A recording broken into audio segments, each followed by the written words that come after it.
Hello sa mga iniwan. Hello sa mga pinagpalit. Hello sa mga niloko. Pero of course, huwag ka rin pag-victim. Baka meron ka din ginawa kaya ka iniwan. Hello pa rin sa'yo. But anyway, paano nga ba or ano ang yung dapat mong gawin so that your ex will remember you? So kung gusto mong malaman, tara, maiksi lang to. Huwag kang mag-alala.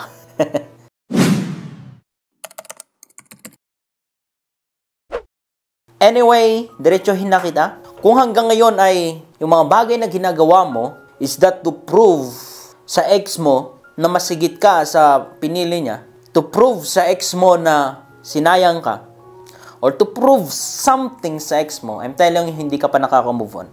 Sorry. Or meron pang unforgiveness sa'yo. Napaka-delikado po yan. Okay? So, as soon as possible, ako na ang nagmamakawa sa inyo, release forgiveness. But anyway, paano nga ba? Ano yung dapat mong gawin sa'yo? Para sa'yo, hindi para sa ex mo. Para kahit hindi mo siya iniisip, is that maaalala ka? Is that masasayangan siya? Hindi dahil sa meron kang ginawa para sa kanya or para i-prove mo yung sarili mo sa kanya, kundi ginagawa mo para sa sarili mo.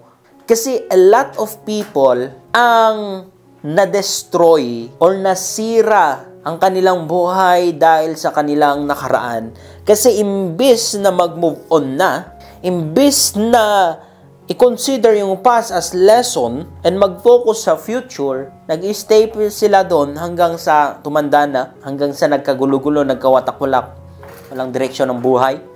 Hindi na pumasok sa bagong relasyon dahil natatakot na baka lokohin ulit. Dahil feeling nila yung past na relationship nila ay ganun din sa... Sorry. Excuse me. Dahil feeling nila yung past na relationship nila ay ganun din yung taglay or yung personalities or characteristic ng lumalapit sa kanila na nanliligaw, wala at namanda ka na may bitterness sa'yo, may unforgiveness sa'yo. I'm telling you, delikado po yan at hindi po maganda para sa'yo yan. Okay? So, ano ang yung dapat na gawin? Napakasimple. To be a better person. Hindi dahil para sa kanya, kundi dahil para sa'yo at para sa pagiging pamilya mo, sa magiging future na partner mo. Okay? If nasaktan, and of course, masakit. Sa una lang po yan masakit, kaibigan. Telling you, sa una lang po yan masakit.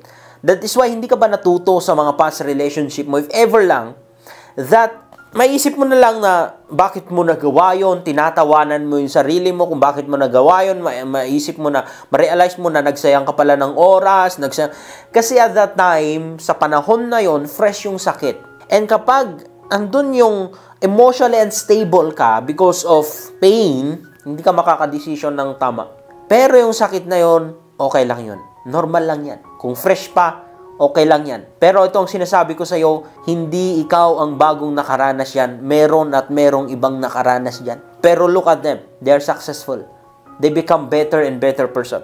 Sila ba ang lugi? Hindi. So, kung mag-stay ka lang dyan, sa pain na yan, sa unforgiveness, sa pag-stay in the past, na umaasa na bumalik siya, wala kang mararating. But if you set your goal to become a better version of yourself, I'm telling you, it's for your own good.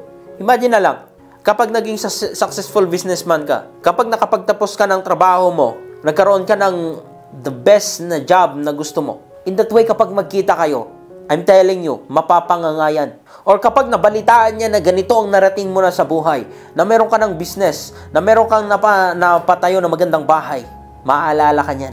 Baka hindi pa yan makakatulog ng isang linggo or isang buwan, manghihinayang. Especially, kapag yung naging relationship na naging worse or bumalik sa kanya yung mga kagagawa niya, I'm telling you, he is suffering.